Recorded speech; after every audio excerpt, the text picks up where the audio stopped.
Mesdames et messieurs, bonjour à toutes et à tous. On se retrouve pour la neuvième ronde de l'Open de CGS, l'un des tournois les plus forts d'Europe. Et pour cette neuvième partie, je ne suis absolument pas content de mon appariement parce que je joue contre un joueur indien.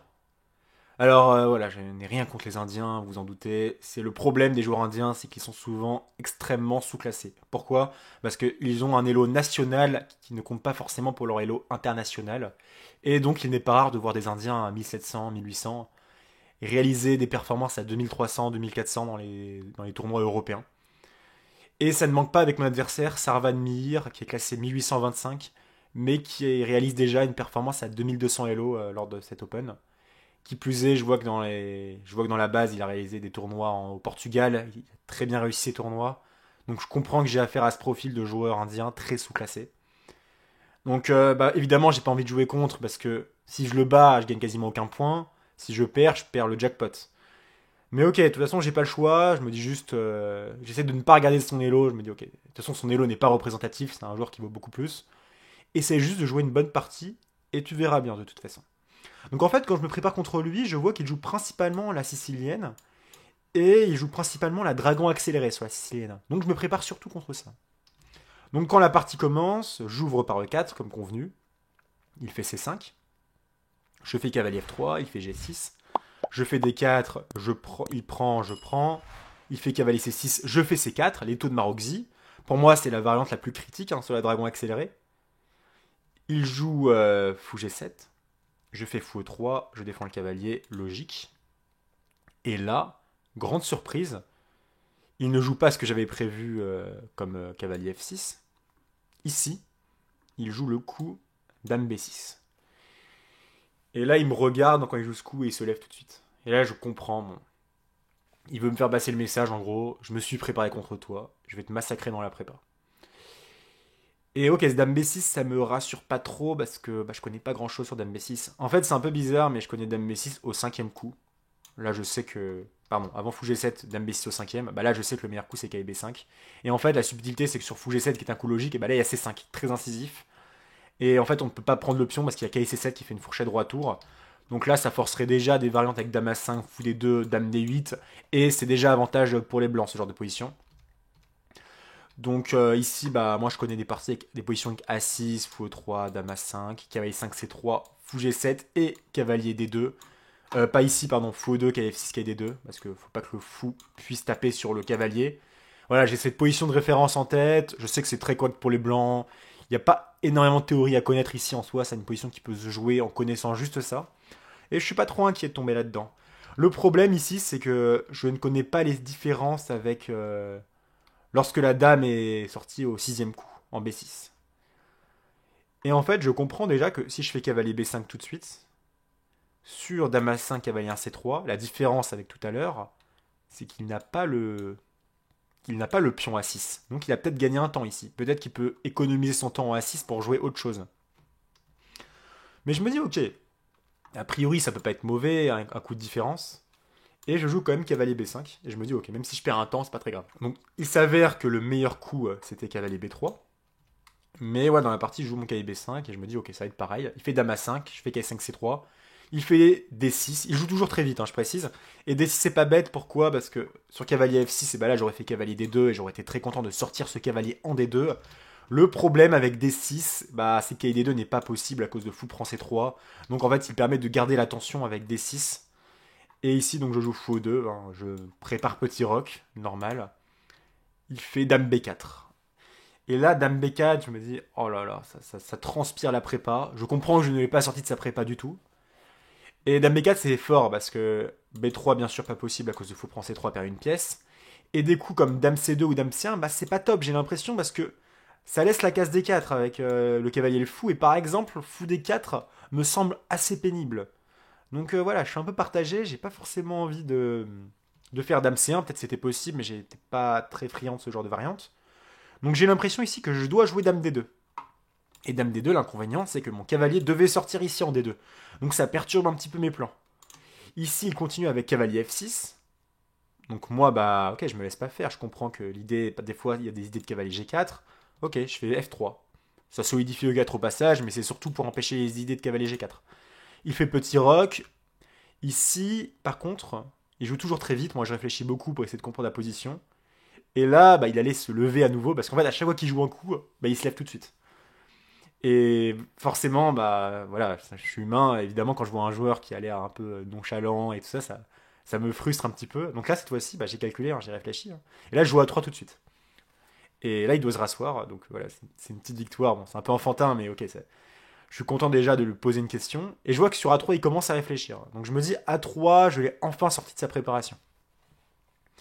A3, mon idée, c'est la suivante, hein. Sur Dame A5, je suis content de l'avoir chassée, hein. Cette dame, elle était forte en B4. Maintenant, je peux juste faire petit roc. Et ok, j'ai l'impression que ma position est quand même assez confortable, hein. Je sais pas si cette dame, elle est très bien en A5. Je pourrais à tout moment essayer d'échanger les dames avec des cahiers D5. Enfin, ok. Je vois que j'ai pas mal d'options qui s'offrent à moi. Et ici, sur Dame B3, au début, je pensais que Dame B3 n'était pas possible à cause de Dame C1. Et l'idée, c'est qu'à D2, en fait, il gagne cette dame en B3. Par exemple, fou D7, cavalier D2, la dame est coincée, elle est enfermée, et donc on la gagne. Et là, le problème, en fait, quand je joue Dame C1, enfin, dans cette variante, ici, quand il réfléchit, je comprends que sur Dame B3, Dame C1, il y a cavalier D7, en fait. Et sur cavalier D2, il aurait fou prend C3. Et du coup, il pourrait se libérer. Sur pion prend, il a Dame A4 à présent.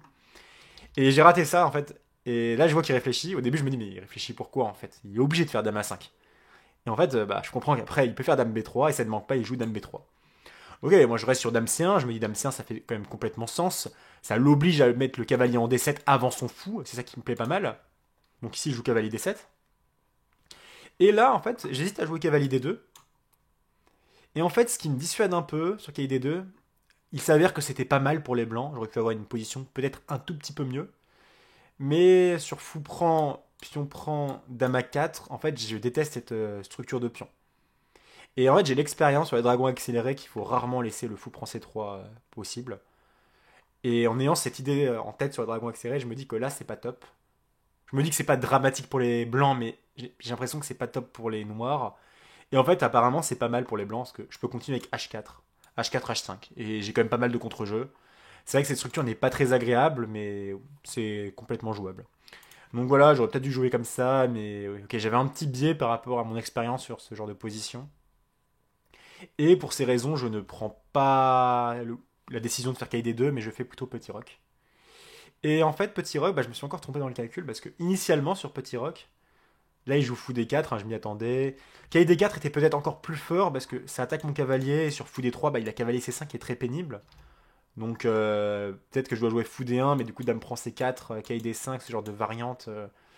Je pense pas que ça se passe très bien. Dame prend, cavalier prend, roi H8. Fou prend C1, je pense que comme c'est avantage noir après cavalier C5, les noirs ont juste des pièces beaucoup plus actives, tout simplement. Donc j'ai pas trop envie de rentrer là-dedans. Et les 4 D4 donc plus fort, mais fou D4 en fait, je m'attendais à fou D4. Et en fait au début j'ai cru que j'avais fou prend.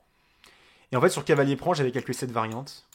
Cavalier prend du coup parce que j'attaque la dame, cavalier prend, dame E3, tour F2, pion F5. Pion F5 je sais pas si j'avais pensé à ça, mais en fait je m'étais surtout dit dame C3 au prochain et je vais rentrer en finale. Et une finale plutôt pas mal pour moi. En fait, j'ai l'impression que Dame C3 et après, avec Cavalier prend, ça va être très honnête. J'ai de l'espace, mes pièces vont pouvoir bien se positionner. Ok, ça doit être égal, mais c'est agréable à jouer pour les blancs, je trouve. Donc j'avais calculé ça en fait. Et sur cette variante, je rate un truc. Je rate Dame prend C3. Et là, je me dis merde, parce que sur Dame prend, du coup, vous le voyez, hein, je perds la pièce. Après, Dame prend, Cavalier prend, fourchette royale. Donc roi H1, cavalier prend, pion prend. J'ai une pièce de moins et donc c'est parti perdu. Donc ici, en fait, je m'aperçois que je ne peux pas rentrer dans cette variante avec fou prend KID2. Donc je décide de me replier en F2, un peu par contrainte, hein, je découvre ça sur le coup. Donc là, il joue cavalier E5. Cavalier E5, je me dis peut-être un peu fébrile, hein, parce que maintenant, ici, j'étais peut-être plus inquiet pour d'autres variantes. Peut-être en soi, peut-être fou prend était pas mal pour lui. Mais ok, donc cavalier E5, je me dis je fais KID2 d'abord, j'attaque la dame. La dame revient en B6, je fais B4, je prends de l'espace. Là, je suis pas très serein parce que, en fait, je me trouve très très faible sur case noire. Et c'est souvent le plan, en fait, dans la dragon accélérée de jouer sur case noire. Donc je suis pas très très content de ça. Après, d'un autre côté, je me dis j'ai quand même beaucoup d'espace sur l'aile dame. Donc ok, j'ai l'impression que cette position est un peu équilibrée. Mais bien sûr, je me sens pas trop à l'aise dessus, en fait. Là, il continue avec fou prend F2, je reprends de la tour. Il fait cavalier D4, c'est bien joué. Je fais fou F1. J'ai bien sûr pas envie de laisser l'échange possible. Il fait fou E6. Et là, ouais, je pense que j'aurais pu être un petit peu mieux dans cette position si j'avais pensé à Dame B2, qui est un très bon coup. Pourquoi? Parce que Dame B2, l'idée en fait, c'est cavalier A4. Je vous montre par exemple prenons un coup inutile, tour FC8, enfin inutile, un coup logique. Là, je fais cavalier A4 en fait, et on peut rentrer dans cette variante. Et ça, bah, il n'y a pas de problème, hein, c'est très très bien pour les blancs, j'ai F4. Et là, j'ai un gros avantage d'espace, donc c'est beaucoup mieux pour les blancs. Peut-être que le meilleur coup était. Peut-être qu'apparemment, d'après l'ordi, je crois que c'était F6 le meilleur coup ici, mais je fais comme cavalier A4, il fait dame A6. Et en fait, cette variante ressemble un petit peu à la même que tout à l'heure. Peut-être que la case D7 est mieux pour le cavalier. Enfin, c'est assez compliqué, mais en gros, dans tous les cas, dame B2, c'est un très bon coup. Et moi, j'ai pas pensé à cette ressource, et du coup, je joue un coup qui est beaucoup moins bon, je fais cavalier D5. En fait, j'ai envie de prendre de l'espace, tout simplement. Il fait fou prend, je reprends de E. Il fait tour FC8. Il s'avère que A5 était très problématique dans la position. Je sais pas trop ce que j'aurais fait en toute honnêteté. J'ai pensé à C5, des trucs comme ça, mais c'est vraiment compliqué. Là, c'est pour vous montrer, il y aura déjà devant tes quai B3 qui sont très désagréables. C'est des trucs comme ça que j'ai pensé dans la partie, mais j'étais pas trop sûr de A5. Il joue quand même tour FC8 qui est pas mal aussi.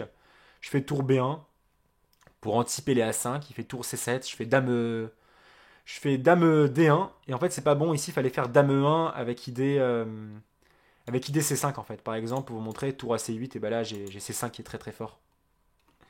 Parce que sur pion prend, bah, je peux manger le cavalier en E5. J'ai pas pensé à ça aussi, hein, malheureusement. J'ai pas pensé à grand chose. Donc sur tour C7, et bah, je fais dame D1. Je me dis que je replace la dame sur des cases blanches, ça peut être utile. Et ici, il joue cavalier F5. C'est le coup qui m'embêtait, hein, parce que maintenant, bah, il y a un trou sur E3 à cause de dame D1. Je fais dame B3. Il joue dame D4. Là, je déteste ma position. Il a un trop trop gros contrôle des cases noires. On voit que ses pièces sont vraiment actives. Ici, je joue tour E1. Il fait tour AC8. Je fais tour E4. Il fait dame A1. Une position un peu difficile. Je pense pas que ce soit perdant pour les blancs. Les noirs sont peut-être mieux, mais c'est pas dramatique encore. Mais c'est très dur à jouer. Et là, par contre, je gaffe, tout simplement. J'ai plus beaucoup de temps. Et en fait, ici, pour continuer un peu le combat, mais ça aurait été très dur, il fallait faire G4.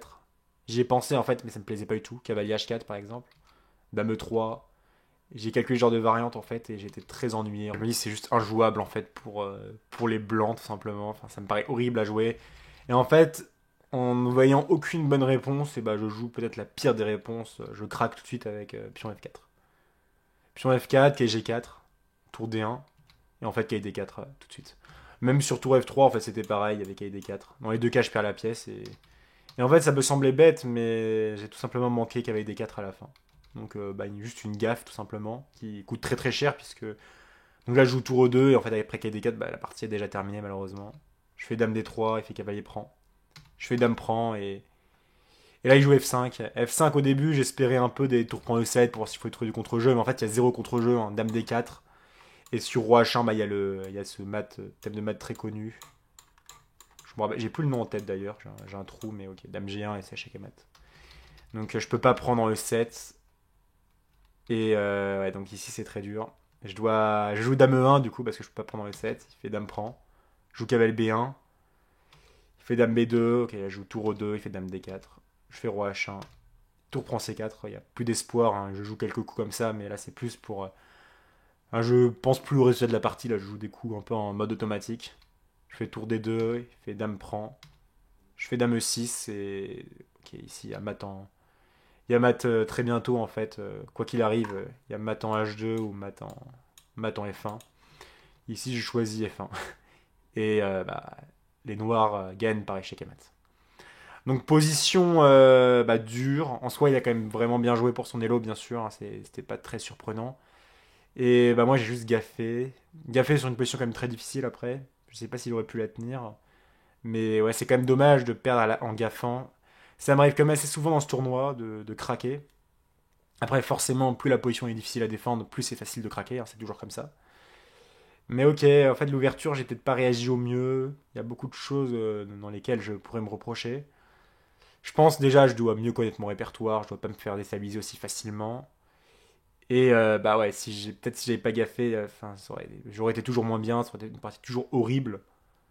Mais ok, tant que la partie n'est pas finie, la partie n'est pas finie, n'est pas terminée, donc j'aurais ouais, un peu de regret pour cette partie et malheureusement ça gâche un peu mon tournoi parce que là je perds beaucoup de points Elo et donc quoi qu'il arrive dans ce tournoi je serai en négatif.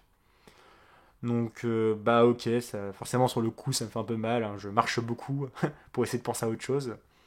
Genre, je sais pas, j'ai peut-être marché 2 heures après la partie pour vraiment me sortir ces idées. Et bah, je me tiens prêt pour la dernière partie qui arrive, hein. Il reste encore une dernière ronde. Et j'aurai quand même le défi de devoir faire une bonne partie après. Finalement, un tournoi déjà, entre guillemets, raté, du moins sur le papier. Allez, à très bientôt, ciao.